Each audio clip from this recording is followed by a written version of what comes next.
Constipation को कैसे solve किया जाए। बहुत सारे लोग ऐसे हैं जिनकी लाइफ में ये जो सिचुएशन है कभी ना कभी आती है। कभी कभार ये टेम्परेरी होती है और कई बार ये बहुत लंबे टाइम तक हमारा पीछा नहीं छोड़ती। तो माइल्ड टू मॉडरेट कॉन्स्टिपेशन को आप खुद अपने आप से सही कर सकते हो, बिना किसी डॉक्टर या बिना किसी मेडिकेशन सप्लीमेंट ड्रग्स को लिए बिना। उसके लिए क्या करना होगा, आपको थोड़ा सा सेल्फ केयर करना होगा और कुछ अपनी डाइटरी हैबिट्स चेंज करनी होंगी, लाइफस्टाइल हैबिट्स चेंज करनी होंगी, थोड़ी सी अपनी जो फिजिकल एक्टिविटी वाला पार्ट है उसमें थोड़ा सा इंप्रूवमेंट करना होगा। जब आप ये सारा कुछ कर लेंगे तो आप खुद से अपना जो कॉन्स्टिपेशन इशू है उसको सॉल्व कर पाएंगे, चाहे वो टेम्परेरी हो चाहे वो परमानेंट हो। ओके, सो अब ध्यान से सुनना, जो मैं कुछ टिप्स शेयर करूंगा, जो मैं कुछ नॉलेज शेयर करूंगा, वो बहुत ही स्टडी बेस्ड है, रिसर्च बेस्ड स्टडी है जो मैं आपके साथ शेयर करने वाला हूँ। शायद हो सकता है आपको ये यूट्यूब इंटरनेट वगैरह कहीं पे ना मिले। ओके, तो फर्स्ट है drink correct amount of water with proper timing. अब आपने ये तो सुना होगा, अक्सर वो लोग बोलते हैं जब आप किसी से बोलते हो कि यार मैं फ्रेश होने नहीं गया, मुझे स्टूल पास होने में प्रॉब्लम हो रही है, तो लोग क्या बोलते हैं कि यार पानी पी लो, पानी पी लो। अरे लेकिन कितना पानी पिए, कब पिए, ये मायने रखता है। तो आप भी जानते हैं पानी पीने का क्या सही तरीका है, कब पीना चाहिए कब नहीं पीना चाहिए, खाना खाने के कितने देर बाद पिए, खाना खाने से कितनी पहले पिए, ये सारा आपको पता है, लेकिन हम उन चीज़ों को फॉलो नहीं कर रहे हैं। तो अगर हम अपने जो हाइड्रेशन, ये जो पानी वाला जो पार्ट है, इसको अगर हम इसी में अगर हम बहुत अच्छे से काम कर लें तो हमारा ये प्रॉब्लम बहुत हद तक सॉल्व हो जाएगा। क्यों? क्योंकि जब आपका जो कॉलन वाला एरिया है वहां उस वेस्ट से कॉलन क्या कर रहा है, पानी को एब्जॉर्ब कर रहा है, और जिसकी वजह से आपका स्टूल बहुत ज्यादा हार्ड हो जा रहा है और आपको उसको आगे पास करने में प्रॉब्लम आ रही है। यानी कि एक तरीके से वहां पे डिहाइड्रेट जैसी कंडीशन हो गई है। और लेकिन ऐसा अक्सर ऐसा देखा गया है कि बहुत सारे लोग, उनका हाइड्रेशन इम्प्रॉपर रहता है, वो सही अमाउंट में पानी ही नहीं पीते। और अभी गर्मियों के दिन है तो ऑलरेडी डिहाइड्रेशन की कंडीशन फ्रिक्वेंट हर किसी इंसान को हो रही है। तो यहाँ पे पानी प्रॉपर अमाउंट में पीना है और प्रॉपर टाइमिंग्स पे पीना है। अक्सर आपने देखा होगा इंडिया चाय का शौकीन, मतलब चाय ही सब कुछ है। और अक्सर यूथ में एक फैशन है कैफिनेटेड ड्रिंक्स का, कॉफ़ी, अल्कोहल, ये सारी चीज़ें हम अक्सर करते हैं और जिनकी वजह से हमको कॉन्स्टिपेशन हो रहा है। वाई? क्यों? क्योंकि जो भी ये चाय है, कैफिनेटेड ड्रिंक्स हैं, कॉफ़ी है, अल्कोहल है, ये अक्सर क्या करते हैं हमारी बॉडी में डिहाइड्रेशन करते हैं। और उस डिहाइड्रेशन की वजह से आपको कॉन्स्टिपेशन हो रहा है, क्योंकि आप डिहाइड्रेशन हो गया यानी कि अंदर पानी की कमी है। और प्रॉपर मोशन के लिए, स्मूथ मोशन के लिए हाइड्रेशन तो चाहिए ना। तो आप अगर कैफिनेटेड ड्रिंक्स को कम कर देंगे, अल्कोहल कम कर देंगे, तो आपकी ये आधी समस्या दूर हो जाएगी। जो वुमेन है, उनका जो डेली का फाइबर कंजप्शन है वो 25 ग्राम, ऐसा लिखा गया है, ऐसा माना गया है कि उनको 25 ग्राम कम से कम फाइबर खाना चाहिए। और अगर आप मैन है तो आपको 35 से 40 ग्राम फाइबर लेना चाहिए। लेकिन बहुत सारी ऐसी स्टडीज और सर्वे हुए हैं जिसमें ये पता चला कि हम उसका आधा भी नहीं खा रहे हैं, हम उसका आधा फाइबर भी नहीं खा रहे हैं, और जिसकी वजह से हमको कॉन्स्टिपेशन हो रहा है। फाइबर और कॉन्स्टिपेशन का डायरेक्ट डायरेक्ट रिलेशन है। आप फाइबर कम कर दो, आपको देखना कॉन्स्टिपेशन होगा। क्योंकि जो ये फाइबर है, ये आपके कॉलन के अंदर, फाइबर क्या होता है, फाइबर डाइजेस्ट नहीं होता, बॉडी के अंदर डाइजेस्ट नहीं होता है फाइबर। ठीक है, ये क्या करता है, आपका जो स्टूल है उसके वॉल्यूम को बढ़ाता है, उसकी स्मूथनेस को बढ़ाता है और उसको क्लीन करने में, उसके मोशन में हेल्प करता है। कौन? फाइबर। इसलिए बोला जाता है कि फाइबर से रिच फूड्स खाइए। ईसबगोल का नाम आपने सुना होगा, वो क्या है, फाइबर है। तो आप simply fruits, vegetable, whole grain, इनको अपनी डाइट में, इनको अपने खाने में ऐड करके इस समस्या से छुटकारा पा सकते हो। नेक्स्ट क्या है कि अक्सर आपने देखा होगा, ये तो बहुत ही कॉमन है, हम बहुत ज्यादा जंक खाने लग रहे हैं। जो भी हम बाहर जाके खा रहे हैं या घर में खा रहे हैं उसके अंदर सबसे मैक्सिमम अमाउंट में क्या देखते हैं हम? कार्ब्स। सिंपल कार्बोहाइड्रेट की क्वांटिटी ज्यादा रहती है, 70-80% उसमें कार्बोहाइड्रेट रहता है। और फाइबर तो बिल्कुल ही खत्म, क्योंकि आजकल क्या है, प्रोसेस्ड फूड आ रहे हैं। इवन आप गेहूं खा रहे हो ना, जो रोटी खा रहे हो, वो भी प्रोसेस्ड होके आ रहा है, तो उसके अंदर भी फाइबर नहीं है। ठीक है, एक और मैं थोड़ा सा टॉपिक से हटके बात करता हूँ कि अक्सर आपने देखा होगा कि ये टिप है, मैंने मतलब खुद पे प्रैक्टिकल करके देखा हुआ है। अगर आप रोटी जो कि लोग जिसके बिना रह नहीं पाते, अगर आप रोटी अपने लाइफ से बाहर निकाल दो, अपने फूड से कम कर दो, तो आपको अक्सर जो ये ब्लोटिंग हो रही है, गैस्ट्रिक इश्यूज हो रहे हैं, ये आपकी बिल्कुल गायब हो जाएंगी। आपको कोई ब्लोटिंग नहीं होगी, कोई गैस्ट्रिक इश्यूज नहीं होगी। कई बार आपने ये देखा होगा कि हम जब स्टूल पास करके आते हैं तो उसमें बहुत ही गंदी स्मेल आती है, रुका भी नहीं जाता कई कई कई बार तो किसी के पास, ठीक है, मुंह से बदबू आ रही है। इसका मतलब क्या है? आपका गट खराब है, अंदर जो आपका वेस्ट है वो सड़ रहा है। तो अगर आप ये जो ऑयली फूड है, जंक फूड है, जिसमें बहुत ज़्यादा सैचुरेटेड फैट है, कार्ब्स है, इनको कम कर देते हैं, मिर्च मसाले वाले फूड कम कर देते हैं, तो आपको कॉन्स्टिपेशन से छुटकारा मिल जाएगा। ये प्रैक्टिकल करके देखा गया है। मेरे मेरे बहुत सारे क्लाइंट्स हैं जो जिनको अक्सर देखो, हर किसी इंसान को कॉन्स्टिपेशन जैसा इशू कभी ना कभी वो फेस करता है। तो मैंने जब ये ऐसे चेंजेस करे उनके डाइटरी पैटर्न में, तो उनको कॉन्स्टिपेशन से रिलीफ मिला है। नेक्स्ट क्या है? ओके, कई बार देखो, कॉन्स्टिपेशन और जो बाउल मूवमेंट का पैटर्न है वो हर इंसान के साथ अलग अलग होता है, person to person depend vary करता है।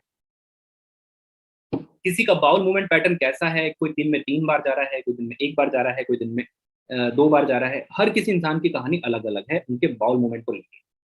और कई बार ऐसा भी देखा गया है कि कोई इंसान जो मिल्क प्रोडक्ट ज्यादा ले रहा है, डेयरी प्रोडक्ट ज्यादा ले रहा है, तो अक्सर उसको कॉन्स्टिपेशन हो जाता है, और किसी को नहीं होता है। लेकिन जो ये एग है, चीज है, मिल्क है, इनके अंदर फाइबर नहीं होता है। और बहुत सारे ऐसे लोग हैं जो इन्हीं को बहुत ज्यादा खाते हैं, बहुत ज्यादा इंजॉय करते हैं, दूध से बनी हुए आइटम्स, आइसक्रीम्स वगैरह, मीट बहुत ज्यादा खाते हैं, चीज बर्गर वगैरह। ये सारी चीजें अगर आप बहुत ज्यादा एक्सेस अमाउंट में खा रहे हैं, तो इनको स्टॉप करो, बंद करो, आपको अपने कॉन्स्टिपेशन से रिलीफ मिल जाएगा। नेक्स्ट क्या है? ओके, कई बार ऐसा देखा गया है कि हम कहीं जाते हैं पार्टी वगैरह, या बाहर का खा रहे हैं, पी रहे हैं, और हमको अगले दिन कॉन्स्टिपेशन का इशू हो रहा है, और हम अगले दिन परेशान होते रहते हैं कि यार ऐसा क्या खा लिया, ऐसा क्या कर लिया कि मुझे ये प्रॉब्लम हो रही है, मैं तो फ्रेश होने नहीं जा रहा, पूरा दिन खराब हो गया, मूड भारी है, गुस्सा आ रहा है, ठीक है, अच्छा अनईजी फील नहीं कर रहे। तो आपको आपको बेहोश होकर नहीं खाना है। आप अपना एक डायरी भी मेंटेन कर सकते हैं, उसमें अपना फूड नोट्स बना सकते हैं कि कौन सा फूड आपको हेल्दी रखता है, बहुत लाइट रखता है, और कौन से ऐसे फूड्स हैं जिसकी वजह से अक्सर आपको कॉन्स्टिपेशन हो जाता है। तो अगर आपके पास ये पूरा एनालिसिस होगा, तो आप गलतियां ही नहीं करोगे, आप उन चीजों से हमेशा दूर रहोगे जो आपको अक्सर कॉन्स्टिपेट करते हैं। तो आप ये हैबिट बनाकर भी इस कॉमन प्रॉब्लम से दूर रह सकते हैं। नेक्स्ट क्या है? ओके, फिजिकल एक्टिविटी, एक्सरसाइज, ये तो बहुत ही कॉमन है, इसके बारे में आप सभी जानते हैं। जो फिजिकल एक्टिविटी है, आज के टाइम में बहुत सारे लोग हैं जो कि सेडेंटरी लाइफ स्टाइल जी रहे हैं, वर्क फ्रॉम होम हो चाहे ऑफिस हो, दिन भर सीट पे बैठे रहेंगे, कोई एक्सरसाइज नहीं, कोई जिमिंग नहीं, कुछ नहीं। तो अक्सर ऐसा होने से क्या होता है, उनका मेटाबॉलिज्म स्लो हो जाता है, ठीक है, उनका जो मसल की जो स्ट्रेंथ है वो डाउन पड़ जाती है, जिसकी वजह से मोशन आने में प्रॉब्लम होती है। तो अगर आप एक्सरसाइज अच्छे से कर रहे हो, इवन आप पूरे वीक में अगर 3 दिन भी एक्सरसाइज कर रहे हो, 1-1 घंटा या 40-45 मिनट, तो एनफ है। बट एक्सरसाइज होनी चाहिए। आपको धीरे धीरे धीरे अगर आपको बहुत ही सीवियर कॉन्स्टिपेशन है, तो उसमें भी आपको रिलीफ देखने को मिलेगा, अगर आप फिजिकल एक्टिविटी इंप्रूव करते हो अपनी। ओके, नेक्स्ट क्या है? ठीक है, अच्छा देखो, आजकल क्या है कि वेस्टर्न कल्चर बहुत ज्यादा बढ़ रहा है, और उसकी वजह से क्या हो रहा है कि हम अपने घर में वेस्टर्न जो टॉयलेट है वो यूज कर रहे हैं। हम अपने घर में वेस्टर्न टॉयलेट तो यूज लगा लेते हैं, लेकिन हमको यही नहीं पता हो कि हमको यही नहीं पता होता कि उसमें बैठना कैसे है। क्या आपने कभी सोचा है कि आप जिस तरीके से वेस्टर्न टॉयलेट पे बैठ के फ्रेश हो रहे हो, स्टूल पास कर रहे हो, क्या वो तरीका सही है? ये आपको कभी किसी ने बताया होगा? नहीं। तो जो हमारा इंडियन जो टॉयलेट है, वो उस पर हम जिस तरीके से बैठते हैं, this is the very best posture for stool pass. तो अभी आप जो देखो सामने स्क्रीन में देख रहे होंगे कि वेस्टर्न जो टॉयलेट है उस पर बैठने का क्या सही तरीका होना चाहिए। अक्सर आप देखते हैं 90 डिग्री पर बैठते हैं, और जब आप 90 डिग्री पर बैठते हैं, इस तरीके से बैठते हैं, तो क्या होता है, जो आपका रेक्टम होता है, जहां पर स्टूल जस्ट पास हो, आपका जो एनल है, वो कन, उसमें क्या है कि रुकावट पैदा हो जाती है। बाकी जो मसल्स है उसका उस पर दबाव पड़ता है, जिसकी वजह से वो स्टूल पास होने में प्रॉब्लम आती है। लेकिन आप इस तरीके से बैठते हैं, अपनी back, chest straight, back straight करके 35 डिग्री के एंगल पर स्क्वाट पोस्चर में, तो ये आपको हेल्प करेगा, स्टूल को पास होने में मदद करेगा, उसको इम्प्रूव करेगा। सो बैठने का क्या तरीका होना चाहिए आप डायग्राम में देख पा रहे होंगे। ओके, सो इसको अगर आप गलत तरीके से बैठ रहे हैं तो इसको इम्प्रूव कीजिए, आपको कॉन्स्टिपेशन में रिलीफ मिलेगा। नेक्स्ट क्या है, अगर आप अक्सर फील कर रहे हैं कि यार मैं एक्सरसाइज भी कर रहा हूँ, मैं डाइट भी अच्छी ले रहा हूँ और उसमें फाइबर की अमाउंट भी ठीक ठाक है, आपको ऐसा लगता है, तो आप क्या कर सकते हो, और बहुत ज़्यादा परेशानी आपको हो रही है कि यार मैं तो आज फ्रेश होने नहीं गया, बहुत ही ज़्यादा मेरे को हेडेक हो रहा है, तो आप फाइबर का सप्लीमेंटेशन भी कर सकते हो। अगर आपको ऐसा लगता है कि यार मैं फ्रूट्स नहीं खा सकता ज़्यादा, मैं ज़्यादा सैलेड वेजिटेबल्स नहीं खा सकता, मैं नहीं कैरी कर सकता, मैं नहीं लेके आ सकता, बहुत ही मेरा जो शेड्यूल है, मेरा रूटीन है वो अलाउ नहीं करता कि मैं इतना खुद पर ध्यान दे पाऊँ, तो आप सबसे बेटर है कि आप फाइबर का आप सप्लीमेंटेशन कर लीजिए, आपको हेल्प मिलेगी 100%, आपको आपका कॉन्स्टिपेशन में आपको रिलीफ मिलेगा। बिकॉज इज फाइबर क्या है, फाइबर आपके मोशन को इम्प्रूव करता है, उसको साइज को बढ़ा रहा है, वाटर होल्ड करता है, ठीक है, जिसकी वजह से आप जल्दी से स्टूल पास कर पाते हैं। और देखो क्या होता है, एक और चीज मैं बताता हूँ, अगर हम दो इंसान की बात करें, जो एक इंसान जो प्रॉपर अमाउंट में फाइबर खा रहा है और एक इंसान जो जिसका जो फाइबर इंटेक है वो सही नहीं है, तो क्या होगा, जो इंसान फाइबर अच्छी मात्रा में ले रहा है, प्रॉपर अमाउंट में ले रहा है, वो अपनी बॉडी से वो जो वेस्ट है, जो स्टूल है, उसको जल्दी बाहर निकाल सकता है। और वो इंसान जो फाइबर जिसकी फाइबर जो क्वांटिटी है वो कम है, तो उसकी बॉडी में वो वेस्ट इवन 18 आवर्स तक रह सकता है, बहुत लंबे टाइम तक वो रह सकता है और सड़ता रहेगा अंदर, जिसकी वजह से क्रॉनिकल डिजीज हो जाएंगी। तो अगर आप अपनी फाइबर की मात्रा बढ़ाते हो, तो आपका जो वेस्ट है बॉडी से 24 से 48 घंटे के अंदर फटाफट बाहर निकल जाएगा। नेक्स्ट क्या है, ओके, आप over the counter stool softener और लेक्सेटिव भी यूज कर सकते हो इफ यू फील, अगर आपको ऐसा लगता है कि यार मेरे को बहुत जल्दी रिलीफ चाहिए, मेरे को तो मतलब I am feeling very uneasy, very uncomfortable, बहुत ज्यादा ब्लोटिंग हो रही है, गैस्ट्रिक इश्यूज हो रहे हैं, मेरे को फटाफट इंस्टेंट रिलीफ चाहिए, और एक ये ऐसी कंडीशन है, कॉन्स्टिपेशन एक ऐसी कंडीशन है जिससे हर कोई तुरंत छुटकारा पाना चाहता है, ठीक है, और इस छुटकारा पाने की वजह से वो बहुत सारी मेडिसिन ड्रग्स यूज करने लग जाता है। लेकिन अगर आपको शॉर्ट टर्म के लिए है, टेम्परेरी है, तो आप ओवर द काउंटर सॉफ्टनर या लेक्सेटिव यूज कर सकते हो, जैसे कि ईसापोल वगैरह, मिल्क ऑफ मैग्नीशिया, डूलोफ्लेक्स वगैरह, कुछ ऐसी टैबलेट्स आती हैं। लेकिन इनको अपनी आदत नहीं बनाना, शॉर्ट टर्म प्रॉब्लम है तो उसको सॉल्व करने के लिए ले लो, लेकिन आदत नहीं डालना। और मैंने ऐसा देखा है कि बहुत सारे लोग जो हैं उनको इन लेक्सेटिव की आदत पड़ चुकी है, ठीक है, वो फ्रेश होने ही नहीं जाते जब तक वो चूर्ण नहीं ले लेते या कोई दवाई नहीं ले लेते, उनका फ्रेश नहीं होने जाते, तो उनकी वो आदत बन चुकी है। तो आपको आदत नहीं बनानी, कुछ टाइम के लिए यूज करो फिर उसको बंद कर दो, और जल्दी रिलीफ पाने के लिए। नेक्स्ट क्या है, और ये तो बहुत कॉमन है, कॉमन क्या मतलब, आजकल हर कोई ऐसा ही कर रहा है, आपने कई सारी मूवीज में भी देखा होगा, और आप खुद भी ऐसा करते होंगे, जब आप स्कूल पास करने जा रहे हैं, फ्रेश होने जा रहे हैं मॉर्निंग में, तो आप अपना मोबाइल लेके बैठते हैं साथ में, आप अखबार पढ़ते हैं, कई तो ऐसे इंसान है जो टॉयलेट में अखबार पढ़ते हैं, बुक्स पढ़ते हैं, मूवी देख रहे हैं, बात कर रहे हैं, चैटिंग कर रहे हैं। तो यहाँ पे क्या हो रहा है कि इस हैबिट की वजह से भी आपको कॉन्स्टिपेशन शॉर्ट टर्म के लिए हो और वो धीरे धीरे परमानेंट हो जाता है, क्योंकि आप डेली ऐसी हैबिट बना के बैठे हो। तो इस आदत से बचो, अपना फोन, कोई भी डिवाइस वगैरह सब दूर रखो, आप फ्रेश होने जा रहे हो मतलब आप फ्रेश होने जाओ, पूरा दिमाग, पूरा मसल्स वगैरह सब कुछ अच्छे से उसके अंदर ध्यान से आप उन चीजों को करें, फील करें, ठीक है, ताकि आप अच्छे से पूरी तरीके से फ्रेश हो पाए।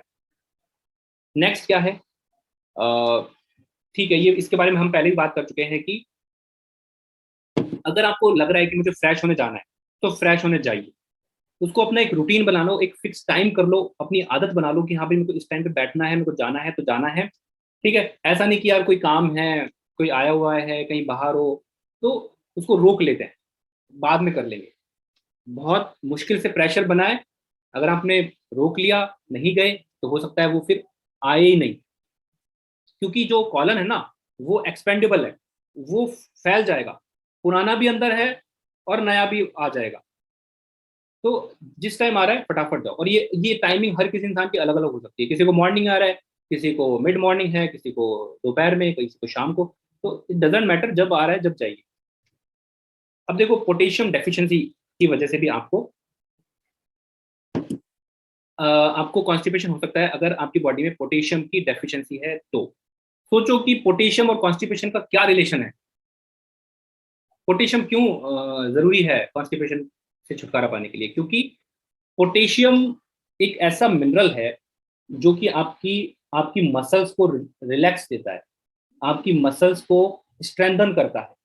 पेरिस्टल्टिक मोशन जो कि हमारी हमारी पूरी बॉडी में यही मोशन होता है मसल्स के अंदर, ये जो पेरिस्टल्टिक मोशन है इसके पीछे पोटेशियम का बहुत बड़ा हाथ है। उसको स्ट्रेंथन करना, मसल को स्ट्रेंथन करना, उसमें पोटेशियम काम आता है। तो अगर आपको ऐसा लगता है कि मेरी बॉडी में पोटेशियम की डेफिशिएंसी है, आप लैब टेस्ट करवा सकते हो, ब्लड टेस्ट करवा सकते हो, उसको इन्वेस्टिगेट कर सकते हो। अगर ऐसा है तो पोटेशियम रिच फूड खाना स्टार्ट कीजिए। नेक्स्ट है मैग्नीशियम। ओके, आपने मिल्क ऑफ मैग्नीशिया तो जरूर सुना होगा, ठीक है। मैग्नीशियम सिट्रेट कई बार आपको डॉक्टर सजेस्ट करते हैं, मैग्नीशियम सिट्रेट या फिर मैग्नीशियम हाइड्रोक्साइड के टैबलेट्स वगैरह आप खाते हो। तो मैग्नीशियम और कॉन्स्टिपेशन का क्या क्या आप रिलेशन है? देखो, मैंने बताया था कि कॉलन के अंदर जब कॉलन बहुत ज्यादा उस वेस्ट से पानी एब्जॉर्ब कर लेती है तो वो ड्राई हो जाता है, बहुत ही मुश्किल से बाहर आ पाता है वो स्टूल। तो मैग्नीशियम क्या करता है, मैग्नीशियम वाटर को उसमें कॉलन के अंदर आने देता है, वो एब्जॉर्ब करता है, वो पानी को बुलाता है कि यहाँ पे वाटर को कॉलन के अंदर आ जाएगा, तो वो जो हार्ड स्टूल हो रखा है वो सॉफ्ट होके बाहर निकल जाएगा। तो मैग्नीशियम इस तरीके से आपको हेल्प करता है कॉन्स्टिपेशन में। कई बार आपने मिल्क ऑफ मैग्नीशिया खाते हो, मतलब वो लिक्विड फॉर्म में आता है, तो उसकी भी हेल्प ले सकते हो अपने कॉन्स्टिपेशन को से छुटकारा पाने के लिए फॉर शॉर्ट टाइम। बट इस पर डिपेंड नहीं हो जाना है। मैग्नीशियम से रिच फूड खाइए, नेचुरली खाइए, वो ज़्यादा सही रहेंगे। नेक्स्ट है एड मल्टीविटामिन। बिल्कुल, अगर आपको न्यूट्रिशनल डेफिशिएंसी है, प्रॉपर मिनरल्स मिनरल आपकी बॉडी में प्रॉपर नहीं है, आपको पोटेशियम की डेफिशिएंसी है, सोडियम की डेफिशिएंसी है, या फिर आपको आयरन डेफिशिएंसी है, मैग्नीशियम डेफिशिएंसी है, बहुत सारे इलेक्ट्रोलाइट्स होते हैं उनकी डेफिशिएंसी है, या फिर विटामिन बहुत सारे like vitamin D, vitamin C, और विटामिन पूरी B1 की जो पूरी प्रोफाइल है, B1 से लेकर B12, अगर इन तरीके के विटामिन और मिनरल्स, माइक्रो न्यूट्रिएंट की आपकी डेफिशिएंसी है बॉडी में, तो भी अक्सर आपको कॉन्स्टिपेशन हो सकता है, जिसमें विटामिन B1 बहुत इंपॉर्टेंट है। ये क्या क्यों इंपॉर्टेंट है? क्योंकि ये विटामिन B1 जो है आपकी न्यूरोट्रांसमीटर जो नर्व फंक्शन है उसमें हेल्प करता है। कई बार ऐसे केसेस देखे गए हैं जहां पर हमारा सब कुछ सही है, लेकिन हमारे जो माइंड से जो मैसेंजर आ रहे हैं, जो नर्व फंक्शन आ रहे हैं, नर्व इंडिकेटर आ रहे हैं, वो वीक हैं, वो कमांड ही नहीं दे रहे कि आप स्टूल पास करने जाएं, और जिसकी वजह से भी आपको ये कॉन्स्टिपेशन हो सकता है। तो आप अपने विटामिन पर, मिनरल्स पर अच्छे से ध्यान दीजिए। कोई भी अच्छे क्वालिटी का ब्रांड का मल्टीविटामिन यूज कर सकते हो। नेक्स्ट, प्रोबायोटिक्स क्या होते हैं? ये गुड बैक्टीरिया होते हैं, लिविंग गुड बैक्टीरिया। और आपको ये पता होना चाहिए कि जो आपका ये पेट है ना, इसके अंदर इस वर्ल्ड में जितने भी लोग हैं उनसे कई गुना ज्यादा बैक्टीरिया रहते हैं। अच्छे बैक्टीरिया भी हैं और खराब बैक्टीरिया भी हैं। हमको क्या करना है? अच्छे बैक्टीरिया को बढ़ावा देना है। तो जब आप प्रोबायोटिक खाते हैं, यानी कि ऐसा प्रोबायोटिक में क्या होता है, फर्मेंटेड फूड होते हैं जो आपके गुड बैक्टीरिया को बढ़ावा देते हैं। और जब आपका गट गट आपका अच्छा है, गट मतलब क्या हो रहा है कि आपका स्मॉल इंस्टेंटाइन, लार्ज इंस्टेंटाइन का पूरा फंक्शन अच्छे से काम कर रहा है, तो आपको कॉन्स्टिपेशन नहीं होगा और इसमें हेल्प मिलेगी अगर आप प्रोबायोटिक यूज करते हैं तो। नेक्स्ट है इंसुलिन रेजिस्टेंट। ओके, कभी कभी क्या होता है कि आप डाइट भी अच्छा कर रहे हैं, फाइबर वगैरह बहुत अच्छे से खा रहे हैं, मल्टीविटामिन ले रहे हैं, पानी वगैरह सब कुछ अच्छे से पी रहे हैं, एक्सरसाइज कर रहे हैं, बट स्टिल आपको कोई भी रिजल्ट नहीं मिल रहा है, कॉन्स्टिपेशन वर्ष से वर्ष होता जा रहा है। देन इसका ये देखा जा सकता है कि कहीं आपको इंसुलिन रेजिस्टेंस तो नहीं है। इंसुलिन रेजिस्टेंस में क्या होता है कि आपकी सेल जो होती है, सेल्स के अंदर आपका न्यूट्रिशन जाना बंद हो जाता है। जैसे मैंने बताया कि potassium, magnesium very important, iron, vitamin वगैरह ये बहुत जरूरी है, लेकिन क्या हो कि अगर आपके सेल के अंदर ये न्यूट्रिशन ही नहीं जा रहा है तो यू आर हेल्पलेस। तो यहाँ पे आपको इंसुलिन रेजिस्टेंस को ब्रेक डाउन करना होगा, उन न्यूट्रिशन को सेल के अंदर पहुंचाना होगा माइटोकॉन्ड्रिया तक, ताकि वो उसको एनर्जी में कन्वर्ट करे। तो आप ऐसा इंसुलिन रेजिस्टेंस को ब्रेक करके कॉन्स्टिपेशन से मुक्त हो सकते हैं। नेक्स्ट है, ओके, मैंने आपको जैसे पहले ही बताया था कि हम इस टॉपिक पर अक्सर बात करना पसंद नहीं करते हैं, छुपाते हैं, हेजिटेट करते हैं, और धीरे धीरे ये प्रॉब्लम जो बहुत ही इनिशियल लेवल से स्टार्ट होकर धीरे धीरे क्रॉनिकल डिजीज बन जाती है। और जब ये क्रॉनिकल डिजीज बन जाती है, जैसे कि कई लोगों को देखा होगा कि बवासीर, एनल फीवर्स वगैरह हो जाते हैं, हेमोरॉइड्स वगैरह हो जाते हैं, कैंसर हो जाता है, कॉलन कैंसर वगैरह हो जाता है, तब वो डॉक्टर के पास जाते हैं कि अब हम क्या करें।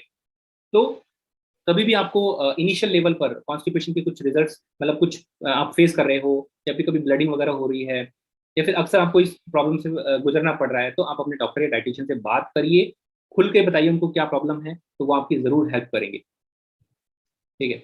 ओके, और अभी मेरा आप 30 डे का गट क्लीनिंग प्लान भी ज्वाइन कर सकते हैं। इसको ज्वाइन करने के बाद ये जो प्रॉब्लम है गट से related, like bloating, gastric, acidity और कॉन्स्टिपेशन वगैरह, इसमें आप ड्रास्टिकली बिल्कुल भी अलग तरीके से फील करेंगे, बहुत लाइट फील करेंगे आप, और सीख पाओगे कि किस तरीके से हम इस प्रॉब्लम को दूर करें। तो मैं आपको इसमें पर्सनलाइज्ड आपका न्यूट्रिशन प्लान दूंगा, आपको किस तरीके से ट्रीटमेंट देना है, वो सारा कुछ इसके अंदर इंक्लूड रहता है। तो आप इसे ज्वाइन करके बहुत ही अच्छे रिजल्ट ले सकते हैं नेचुरली, बिना किसी मेडिसिन के।